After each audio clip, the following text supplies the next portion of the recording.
I still remember that night as if it happened yesterday. The music was playing, glasses were clinking, and 200 guests were laughing and smiling. I had taken my seat quietly, trying to blend into the background, when my daughter Emily stood up at the head table. She lifted her glass, her voice ringing clear across the room, and then she turned her eyes toward me. Her words cut sharper than any knife. She told me, in front of everyone, that I could leave. For a moment, I couldn't breathe. Every pair of eyes in that hall shifted toward me, waiting to see what I would do. My face burned with humiliation. My hands shook as I placed my napkin down, and I told myself to stand tall, even if my legs felt like they would give way. I had never imagined that my daughter's wedding day, the day I believed could finally bring us closer, would turn into the moment she cast me out. But something happened that I never saw coming. The groom, Daniel, rose to his feet. The room fell silent as he walked toward the microphone. My heart pounded so hard I could hear it over the stillness. In that instant, I knew my life was about to change forever. Looking back now, that moment was the beginning of everything. The breaking, the reckoning, and eventually, the rebuilding. Before I tell you what Daniel said, before I explain how that one evening transformed not only my relationship with my daughter, but also the way I see myself, I need to take you back to the years of sacrifice, the countless nights I worked myself to the bone, the hope that never seemed to be enough. Because only then will you understand why those words, "You can leave," felt like a knife through my chest, and why what followed gave me a new chance at life. To understand the weight of that moment at the wedding, you need to know where I came from and what it took just to keep my daughter Emily standing in that beautiful white dress. When my husband passed away suddenly, Emily was only 12. One day, she had a father who adored her, and the next, it was just me trying to hold our world together. Overnight, I had to become everything at once: her mother, her father, her provider, her comfort. I was grieving, but I didn't have the luxury of breaking down. There was no one else to carry the load. Bills piled up faster than I could open them. The mortgage notice, the tuition reminders, the medical statements, they all arrived like heavy stones dropped one by one into my lap. I still remember sitting at the kitchen table late at night, with a stack of envelopes in front of me and tears blurring my vision, wondering how I was going to make it through another month. So I worked. I worked like my life depended on it, because in many ways, it did. During the day, I was a waitress at the diner downtown, balancing plates of pancakes and endless cups of coffee. My feet throbbed from walking back and forth, but I pushed through, reminding myself that every tip meant another bill paid, another meal on the table for Emily. At night, when most people were home resting, I scrubbed office floors, emptying trash bins and wiping down desks until my knees ached. The smell of cleaning chemicals clung to me, even when I tried to wash it away. I sold nearly everything that held sentimental value. The silver flatware from my own wedding, the jewelry my husband had given me over the years, even the little house where Emily had taken her first steps. I told myself those things were only objects, that Emily's education and future were worth far more.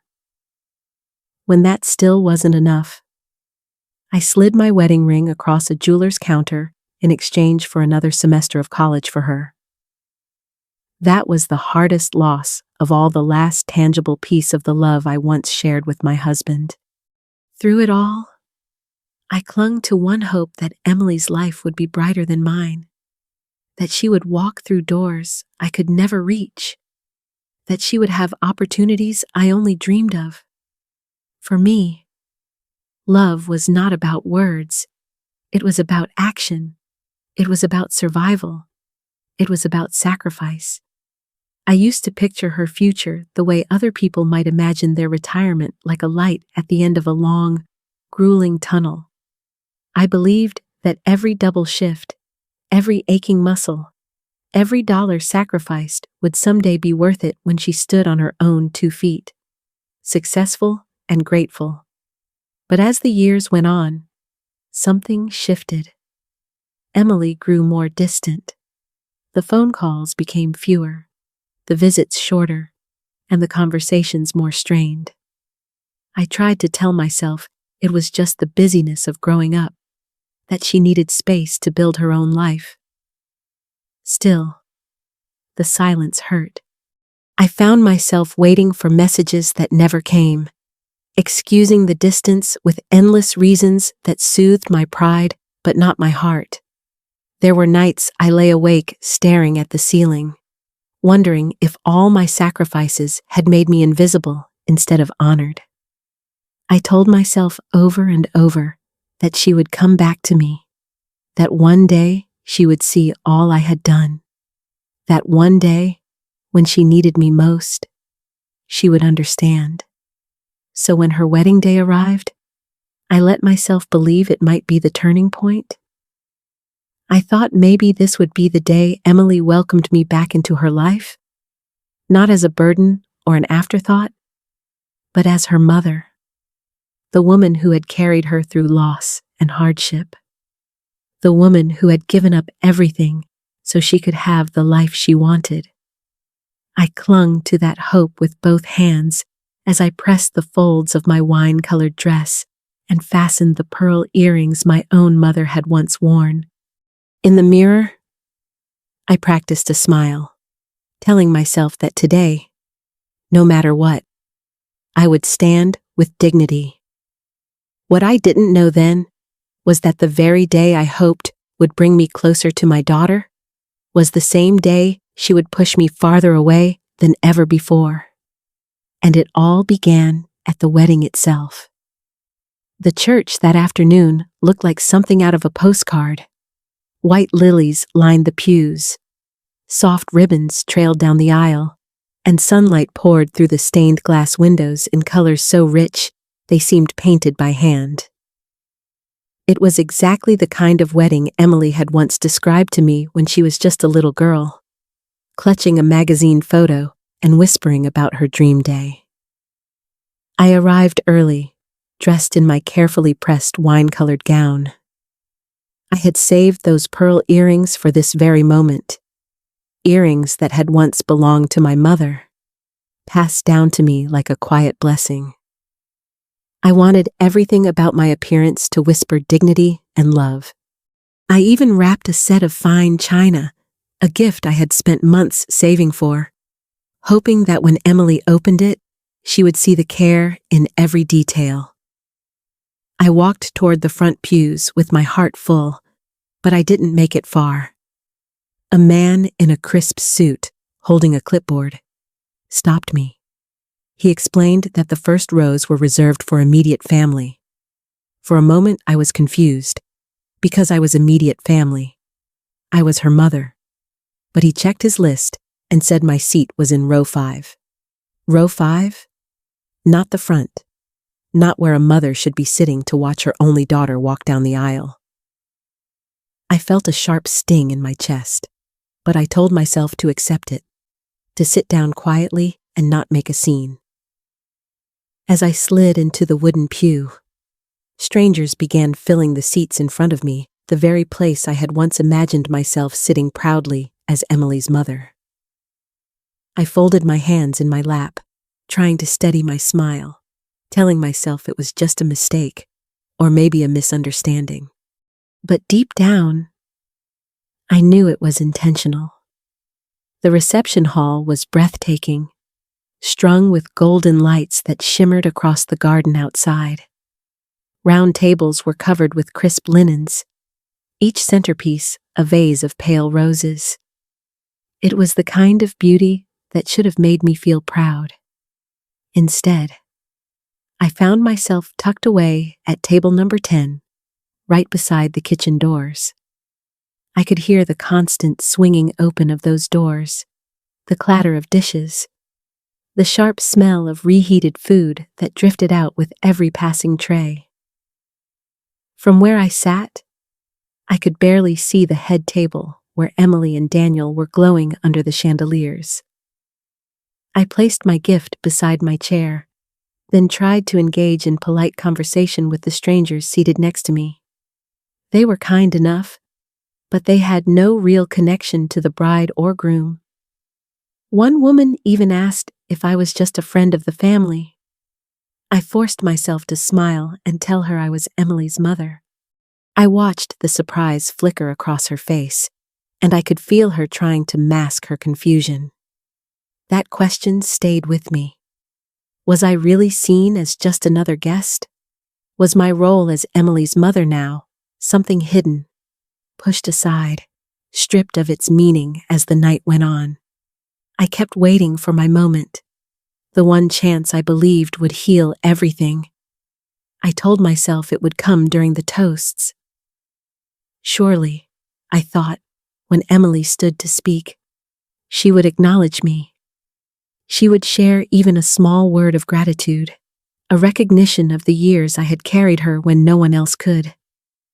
I held on to that hope with every beat of my heart, waiting for her to rise to her feet. What I didn't know then was that the toast would not bring healing at all. Instead, it would shatter me in ways I never could have imagined.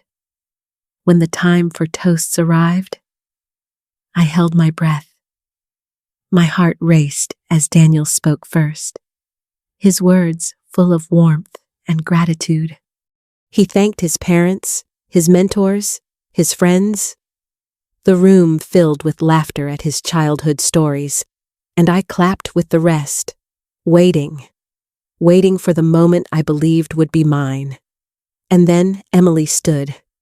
She looked radiant, her cheeks flushed, her smile glowing under the candlelight. For a fleeting second, pride swelled in me. I thought, finally, here it is. She will remember me. She will see me. But her words didn't go where I expected. She began to thank those who had chosen her, the friends who supported her, the colleagues who pushed her forward. She spoke of how family wasn't always about blood, but about the people who made you happy. Each phrase felt like a stone dropping into my chest, heavier and heavier, pressing the air out of me. And then she looked at me. For the first time that evening, her eyes locked on mine. And instead of love, I saw contempt in front of everyone. She said that some people didn't belong there that night, that some brought nothing but bitterness and should not share in the joy. Then, with a sharpness I will never forget, she told me to leave. The silence that followed was deafening. The polite clapping had stopped. 200 faces turned toward me, some curious, some confused, some pitying. My fingers trembled as I set my glass down. I felt my cheeks burn hot, shame spreading through me as though the floor had given way beneath my feet.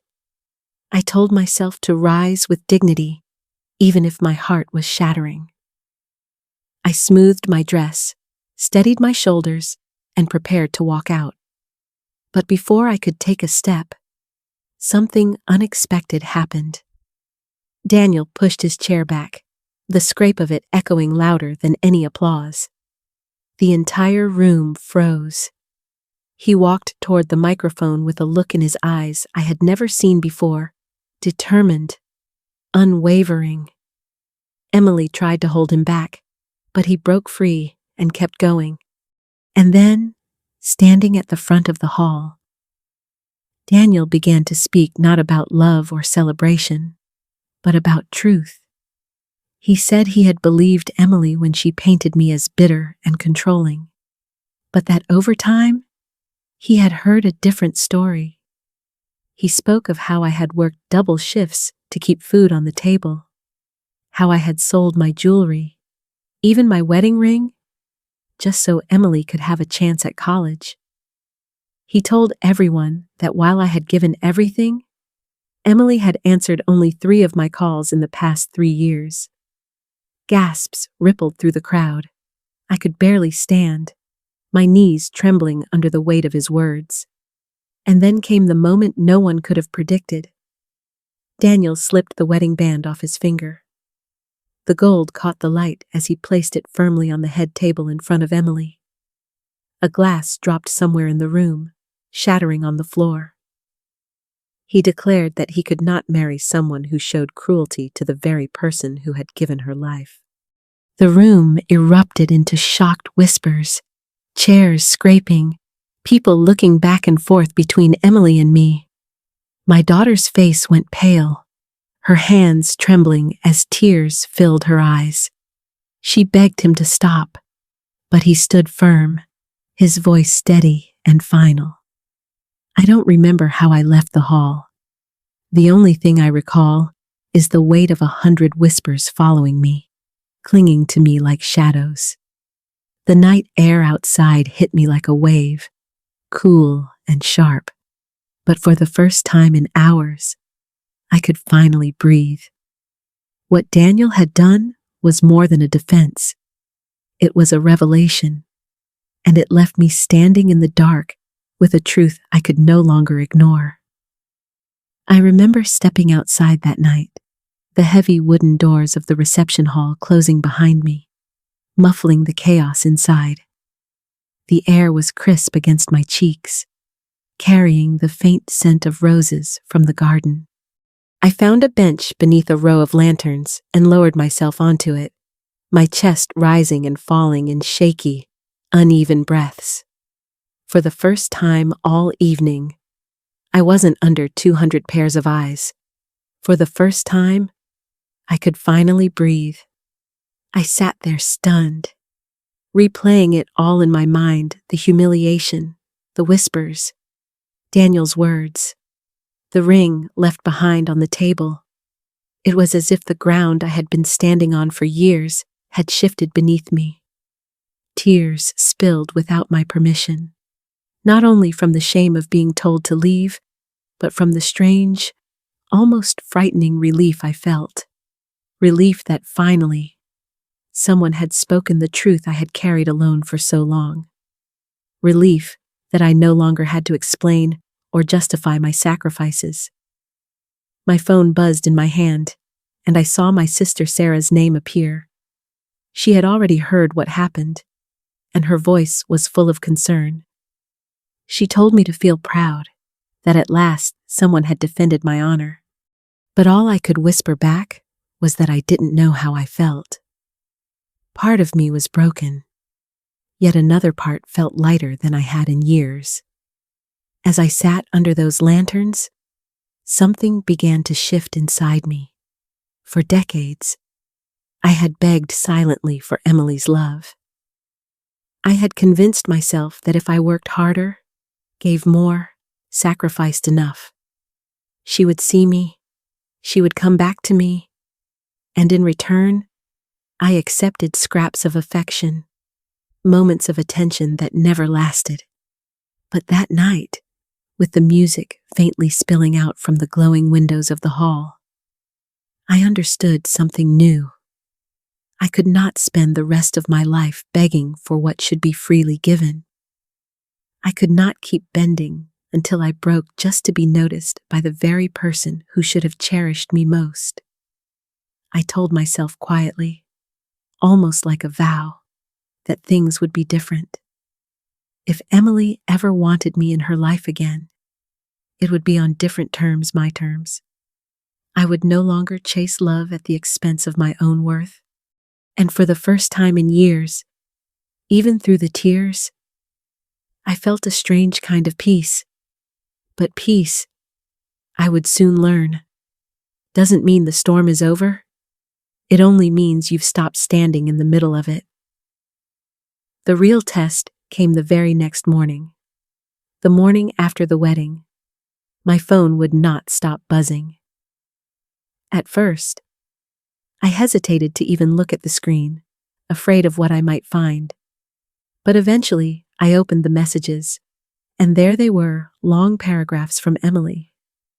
The first ones were full of apologies, promises that she didn't mean what she had said, that she was nervous, that the moment had gotten the better of her. For a moment, I felt that old familiar pull in my chest, that instinct to forgive quickly, to smooth things over. But when I didn't respond right away, the tone shifted. The messages became sharp, filled with blame. She told me I had always judged her, that I didn't understand what it was like to be her.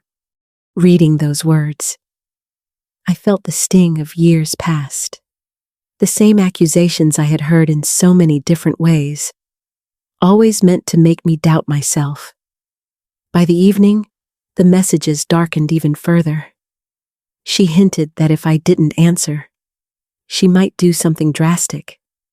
And that's when the heaviness set in, the weight of realizing that this wasn't new. This cycle of charm, blame, and threats had been there all along. It was the same pattern she had used on me for years. Only now it was louder, more desperate, harder to ignore. I showed the messages to my sister Sarah, and I still remember the steadiness in her voice. She told me plainly that this wasn't love, it was manipulation. And once she said it, I couldn't unhear it. For years I had tried to dress it up as distance, as stress, as anything but what it truly was. But that night, the curtain was pulled back. A few days later, there was a knock at Sarah's door. When I opened it, there stood Emily. She wasn't the polished bride from the wedding. Her hair was unwashed, her clothes wrinkled, her eyes swollen from sleepless nights. She asked to talk. She said she needed me, and in that moment, every part of me wanted to step forward, to take her in my arms, to fix it all like I had done so many times before. But then I remembered the bench beneath the lanterns, the vow I had made to myself. So I steadied my breath and told her the truth. I told her that if she wanted me in her life, it would have to be different this time, that I would not rescue her anymore, that if she truly wanted to rebuild with me, she would have to face the harm she had caused, to seek help, to meet me halfway. Her silence was the answer I expected, and though it broke me to say those words, it was also the first time I had ever truly stood for myself. I didn't know it then, but that refusal would open the door to something far greater. Not long after that painful encounter with Emily at Sarah's doorstep, something unexpected happened. My phone rang one afternoon, and I saw Daniel's name appear. For a moment, I hesitated. I wasn't sure if I wanted to open another chapter tied to the wedding, but something inside me told me to answer. His voice was steady, gentler than I remembered. He said he had been thinking about me, about my story, and about women like me, women who had given everything and yet felt invisible in their own families. Then he asked if we could meet for coffee. We sat in a small cafe downtown, the kind with cinnamon in the air and soft music humming in the background. He pulled out a folder, and as he laid it on the table, his eyes carried a quiet determination. He told me he was an architect and that he had been working on plans for a community center, something he called Harbor House. A place designed for women who had been silenced or dismissed, women who needed healing, a fresh start, or just a sense of belonging. He explained that he had funding, permits, and a building, but what he didn't have was the heart and experience of someone who truly understood what those women had lived through. That's why he thought of me. For a long moment, I just stared at that folder.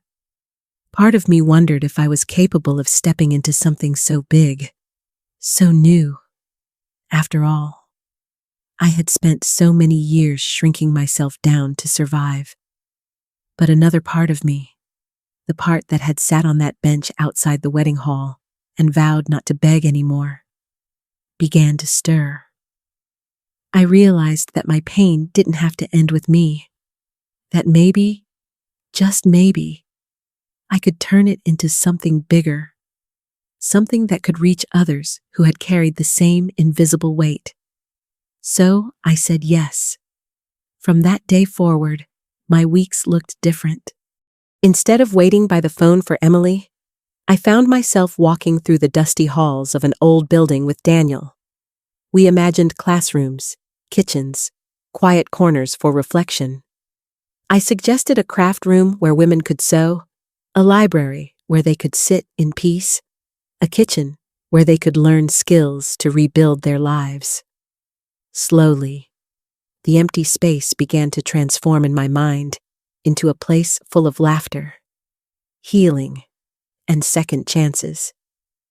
It was the first time in years that my life was not defined by rejection, but by purpose.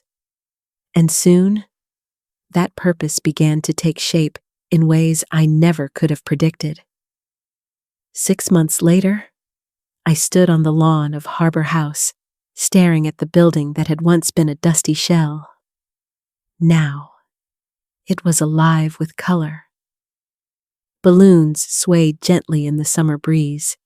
Neighbors gathered with smiles, and volunteers buzzed around making last-minute preparations. A red ribbon stretched across the front doors, glowing against the cream walls we had painted together. Daniel handed me the scissors, his voice quiet but sure as he reminded me this was my moment. My hands trembled, but not from fear, from awe. When I cut that ribbon and heard the cheer rise from the crowd, I felt something I had not felt in decades: belonging. Inside, the rooms were no longer empty. The walls were painted in warm colors. Bulletin boards displayed workshop schedules. Shelves were stacked with donated books, and tables were set for the first support groups. Women had already begun to arrive, some hesitant, some carrying stories of their own. I saw in their faces the same longing I had once felt for connection, for healing, for a place to be seen. From that day on, Harbor House grew quickly. Within 2 years, we had expanded to 3 centers in nearby towns. More than 300 women had walked through our doors. Each of them left a mark on my heart. We shared tears, laughter, and resilience. We built a family not by blood, but by understanding. Somewhere along the way, a publisher approached me. They believed my story might help others, and soon my book, It's Never Too Late to Begin Again, was out in the world. I never thought I would see my name on the cover of anything, let alone a story that carried pieces of my life. And then, one quiet afternoon, as I prepared for a talk on aging with dignity, Sarah walked into my office. Her expression told me before her words did. Someone was waiting for me. When I stepped into the lobby, I froze. It was Emily. She didn't look like the polished bride I remembered. Her hair had streaks of gray. Her clothes were simple, her posture softer. Her eyes, once full of pride, carried humility I had never seen before. She said she had been in therapy for the past 2 years, learning things about herself she had long avoided. She admitted she could never erase what she had done, but she wanted to try again, not as mother and daughter weighed down by the past, but as 2 women starting over. For a moment, I searched her face, expecting to find the old arrogance. Instead, I saw sincerity. I felt the tremble in my chest as I realized how much I had changed too. I told her I no longer needed her love to feel whole. My life was full of purpose, of people who valued me, of a mission bigger than both of us.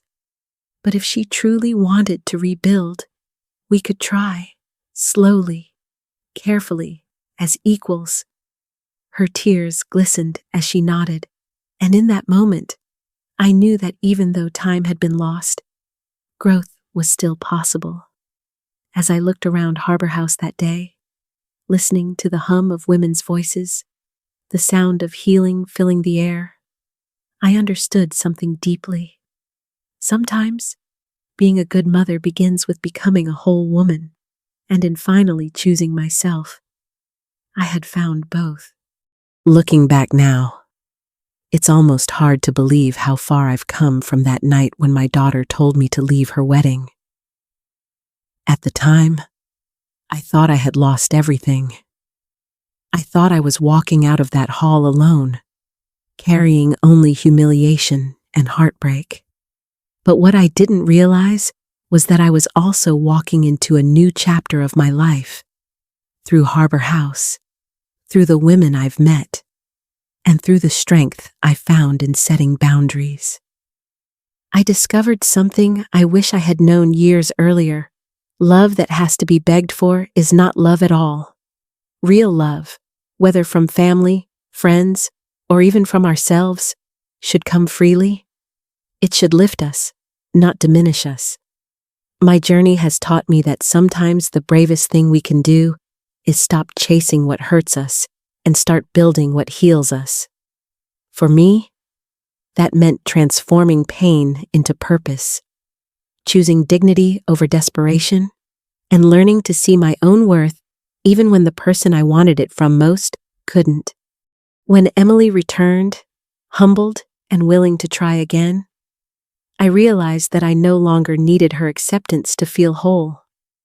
I could welcome her back not from a place of emptiness, but from strength. That's what healing had given me the power to choose love without losing myself. So if you take anything from my story, let it be this: never beg for love that should be given freely. And never forget that your worth does not depend on who sees it. It begins with you. If my story touched your heart, I would be grateful if you shared it with someone who might need to hear these words today. And if you've ever walked through something similar, I would love to hear your thoughts in the comments below. Your voice matters here.